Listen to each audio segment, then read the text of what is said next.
Pada kesempatan yang baik ini saya ingin menekankan beberapa hal.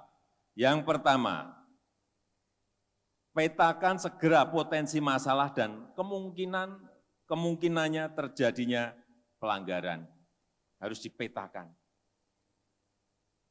Pusat memetakan, provinsi memetakan, Bawaslu di kabupaten kota memetakan, Bawaslu di kecamatan memetakan, semuanya akan lebih memudahkan.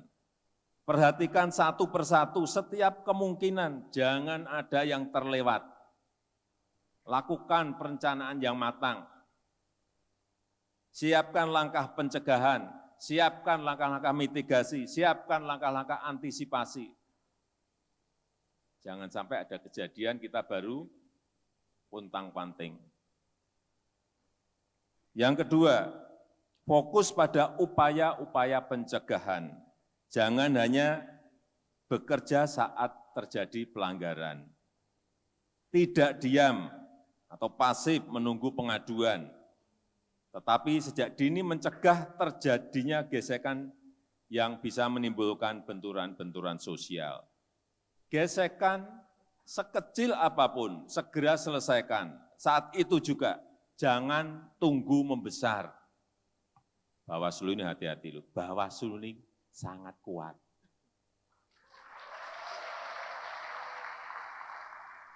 Sangat ditakuti. Tapi Bapak Ibu Saudara tidak merasakan bahwa Bapak Ibu itu disegani, ditakuti. Karena saya pernah dipanggil Bawaslu Jakarta. Saya nggak ngerti kesalahan apa dipanggil. Sebelum saya datang ke Bawaslu, saya betul-betul sangat grogi betul saat itu. Artinya Bapak Ibu semua ini ditakuti, disegani.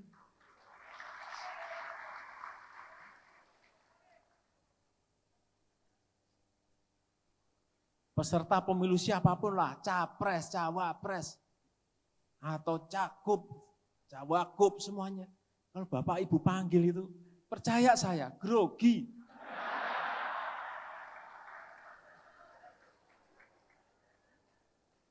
Apalagi diberitahu, ini peringatan terakhir Pak Cagup, ini peringatan terakhir Pak Capres, ngeri semuanya. Karena saya pernah merasakan.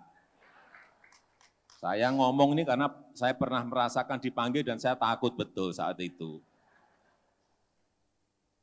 Dan saya berharap Bawaslu tidak hanya berhenti pada level pengawasan teknis pelaksanaan tahapan pemilu. Tidak hanya berhenti di situ. Bawaslu juga harus punya indeks kerawanan pemilu. Ini bagus dan jangan berhenti hanya sampai di situ. Saya senang tadi Pak Rahmat Bagja menyampaikan, Pak Ketua Bawaslu, bahwa akan ada pengawasan media sosial. Ada polisi cybernya di situ. Karena memang problemnya sering dimulai dari medsos. Ngipas-ngipasi dimulai dari situ. Nanti lapangannya akan menjadi ramai dan panas karena kipasan dari medsos. Oleh sebab itu saya setuju sekali tadi Pak Ketua Bawaslu menyampaikan itu. Ya di dalam dunia nyata nggak ada apa-apa. Ini dari mana kok ribut isunya? Medsos pasti, udah nggak ada yang lain. Dan salah satu faktor kerawanan di pemilu-pemilu, di pilkada-pilkada itu adalah soal politik identitas, politik sara dan hoax. Ini hati-hati mengenai ini. Hati-hati, kita ini beragam, agama, suku, ras, beragam. Hati-hati kalau ada percikan kecil mengenai ini, segera diperingatkan. Nggak usah ragu-ragu, segera peringatkan. Panggil, pasti grogi.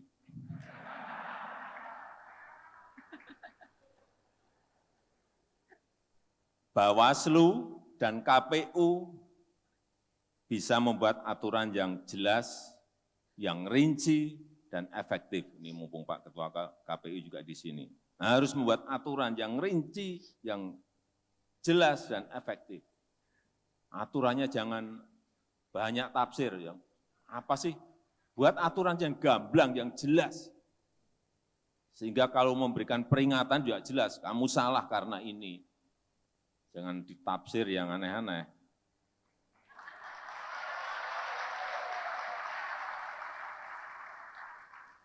Jika gedoknya itu jelas, ini salah, dok. Udah. Sekali lagi kita tidak bisa bersantai-santai dengan politik identitas, politisasi agama, politik sara, jangan berikan ruang apapun kepada ini. Ini sangat berbahaya sekali. Ini bisa menjadi peluang pihak lain untuk memecah belah keutuhan negara kita, keutuhan kita sebagai sebuah bangsa. Yang ketiga, bekerja cepat, responsif, dan selalu berada dalam koridor hukum. Pegangannya memang koridor hukum, merespon dan menyelesaikan pengaduan dengan cepat, menindak dan menyelesaikan berbagai pelanggaran dengan tegas. Tidak usah ragu-ragu, tidak boleh ragu. Pegang teguh integritas dan sekali lagi lakukan secara adil dan tidak memihak. Bawaslu harus tegas dalam menegakkan aturan, tidak boleh ragu, sekali lagi tidak boleh ragu. Tapi juga jangan sampai Bawaslu malah menjadi badan pembuat was-was pemilu.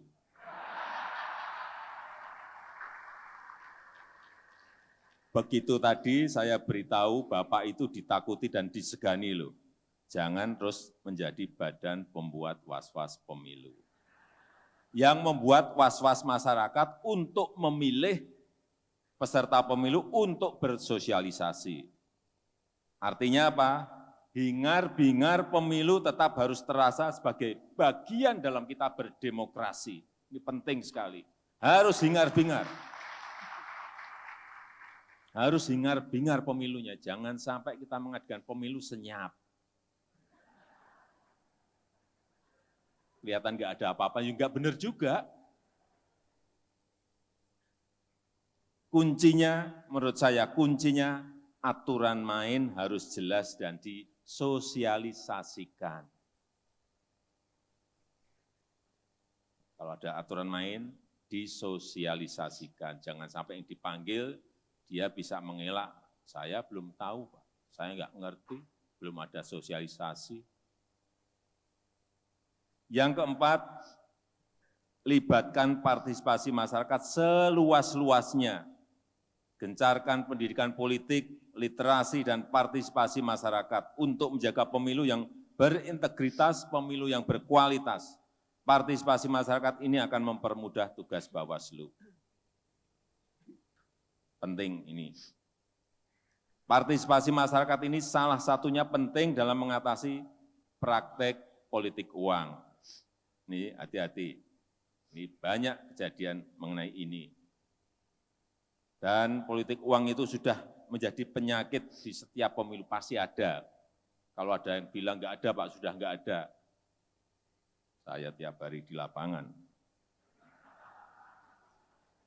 Saya pernah ikut pilkada, pilihan wali kota 2 kali. Pernah ikut pilihan gubernur 2 kali karena 2 ronde. Pilihan presiden 2 kali. Jadi kalau ada yang membantah tidak ada, saya akan sampaikan apa adanya, ada. Itu tugas Bawaslu. Aturannya sudah diperketat, tetapi prakteknya tetap banyak. Tetap ada. Yang terkena sanksi juga sedikit, ini ada gap. Libatkan masyarakat untuk memperkecil peluang terjadinya politik uang. Karena jika ini dibiarkan berlama-lama, ini akan merusak demokrasi kita, demokrasi Indonesia.